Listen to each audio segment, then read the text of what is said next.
Hey guys, first regardsman here, and so I'll be talking about whether or not Space Marine 2 is going to get a Year 3 pass. And to talk about this with me, I have brought on Jefficus. Now, Jeff, Tech Marine is about to come out. Space Marine 2 Year 2 has been doing incredibly well. Player numbers are way up from where they were this time last year. What do you think about a Year 3 for Space Marine 2?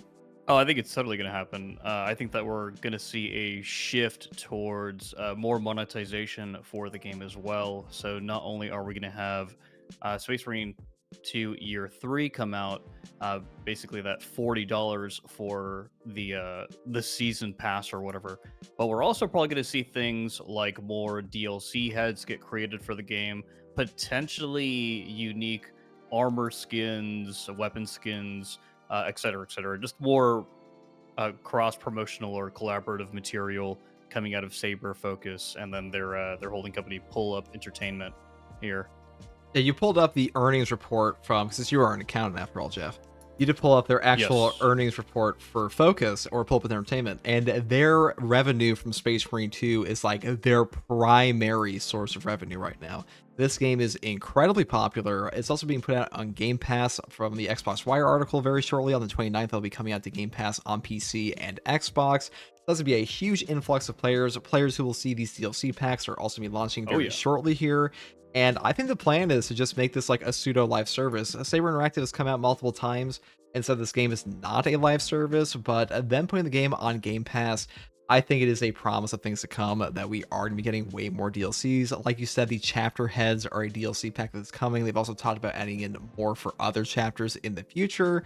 So I'm curious what you think about that. Yeah, I would actually be curious to see what the cut is when you have your game on Game Pass. I can't imagine that you earn too terribly much, but a strategy for being able to increase those earnings would be to make DLC for your game. That way, if you aren't benefiting too much from Game Pass's revenue, then at the very least, the fans of your game who are playing on Game Pass, quote unquote, for free, right? Air quotes around free, they will then buy the DLC, and then you'll get your money's worth out of that customer. So to me, it just makes sense that they would release these DLC heads very shortly after the game comes to Game Pass. It's definitely just a good business move on Focus's part for sure. They have mentioned previously in a Warhammer TV interview that they were not going to be competing for resources with Space Marine 3 and Space Marine 2. I only know how that would be technically possible because at the end of the day, it's the same company. They have to, dedicate Yeah. resources somewhere. But as far as their plans to continue support for Space Marine 2, I think it's just, that's just what's happening. Space Marine 2 is an incredibly popular game. The stratagems mode, especially, has proven the staying power of this game.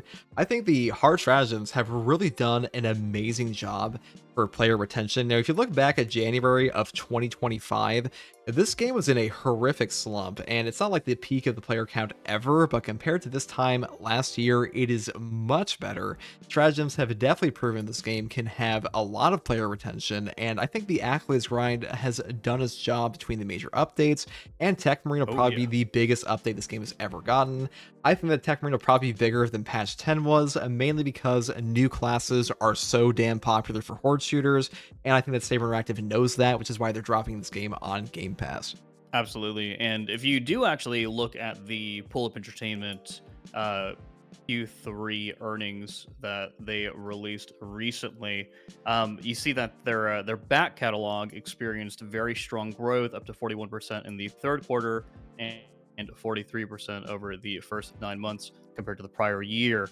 Robust trends for live games with Warhammer 40k, Space Marine 2, SnowRunner, Train Sim World, Atomic Heart, Insurgency, Sandstorm, and for the A Plague Tale franchise. But it's really Warhammer 40k Space Marine 2 that is driving all of that, with focus being Pull Up Entertainment's Golden Boy, because it is proven to be quite monetizable, and it will continue to be monetizable as we continue forward here.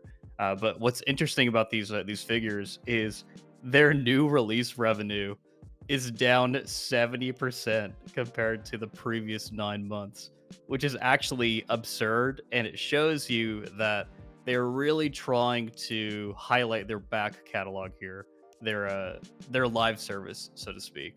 And that's why there is 100% going to be a year 3 for Space Marine 2, probably more DLC, etc., etc. They want to get that back catalog growth going and continuing. Now, do you think in year 3 we'll see a like major shift towards an actual live service model compared to what we've had up until then? We talked about Warhammer Skulls a little bit in a different video, that Warhammer Skulls will probably be a huge event for reveals for Space Marine 2 going forward. We might get the confirmation of a different development cycle for the game, a lot of development cycle, but an increase in patch drops and stuff like that. Because if this is what they're trying to push for, like if this is their moneymaker, it only makes sense they want to monetize it more.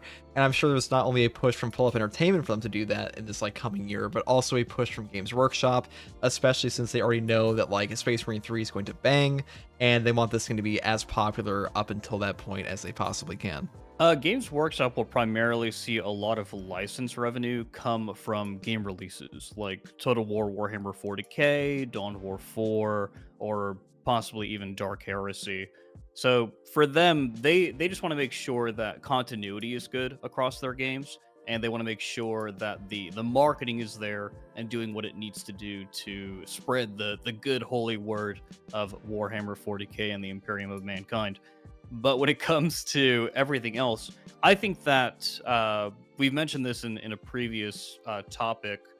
I think we were talking about the DLC heads. I think that it's more so preparing the audience for the reality of more DLCs and potentially even microtransactions in Space Marine 3. We're going to get some trickle in Space Marine 2, but in Space Marine 3, that game is going to have the monetization baked in, which isn't really what you want to see in a game, because that's how something like Destiny 2 was. In Destiny 2, the Eververse store, right, which is completely 100% pure microtransaction, was probably the very first thing that Bungie thought of when they created the game, because so many systems were just intrinsically tied to the Eververse store. I could see something like that happening in Space Marine 3 for sure. A proper MTX store, I feel like that would be, like we talked about the DLC heads, it would be pretty controversial. I am personally okay with spending money on my games. Like, the DLC in Space Marine 2 is not like ridiculously cheap. It's also not ridiculously expensive. It's not like Dark Tide where you have $30 skins. I think that dropping the DLC heads as like a completely separate thing from the Season 2 pass, like technically it is true, they not list this as one of the things we're gonna get in Season 2 pass, but like dropping it as an additional DLC for pass owners, and then also having it as a separate purchase for like people who didn't buy it on like the launch of the Season 2 pass, I think would have been like a good middle ground or something like that. But as far Sure. as what happens in the future, I think that we will get more DLC like this. I think the DLC heads will sell very well, and overall, that is a good thing for the game, because the more money that comes into the game, the more updates come to the game, and the more updates we have, the more fun we're all going to have. And Tech Marine is also going to be a free update, so that could mean new classes, which I don't know if you're aware of this, but Saber Interactive, way back when, before the game even came out, they did say they plan to add in brand new classes to the game, like plural. So I think that as long as these updates stay cosmetic, I'm not going to have a big problem with them. I'm not super mad or anything that they're making cosmetic heads that fans of these chapters want to have equipped on their characters, so that they can more easily immerse themselves in the game. But I do have an expectation when there is like a monetization model or microtransactions or extra DLC in these games, that there's going to be more content in these games, right? Or that the content that releases is really going to bang. So that's just that's how I look at all this. That's my perspective. I mean, I'll always take the side of the consumer when it comes to MTX. Like, there's a fine line where you don't want your consumer to feel cheated when you're dropping in like an MTX store or additional DLCs. Like you said, an increase in content, I think that should be expected if we get more DLCs, because I don't mind if Saber Interactive drops in like a well done DLC pack, even like a well done MTX store. Because I don't think the battle passes that we have in games like Helldivers 2, I've never really heard that many people complain about those. Occasionally there's a controversy there, but like there's always going to be some kind of controversy around a DLC pack in a video game because people don't want to spend money on a lot of things. Free is usually better for a lot of Right, players, right. but at the same time, companies do need money to actually produce new content. So it doesn't come out of thin air. So as long as the player base doesn't feel cheated on the upcoming DLC packs, I think the game be in a great spot. I think it'd be good for the game overall. If that means an increase in content, I am all for it. I just hope that all the DLC packs are of like a proper quality and worth the price they're putting them out for. Yeah, I guess the last thing I have to say about this is I encourage anybody to look at what companies actually own the companies that are making the games that you play, because a lot of insights can be gained from anything that they release to their investors. Highly encourage. And thank you, Jeff, once again for coming on to talk about this with me. And let us know in the comments below if you guys think that Space Marine 2 is going to get a year 3, and what you would hope to see from a year 3, and how you feel about the monetization scheme of Space Marine 2 so far. And if you like content like this, subscribe for more. Also, subscribe to Jefficus, and take it easy, guys. Bye. The Emperor protects.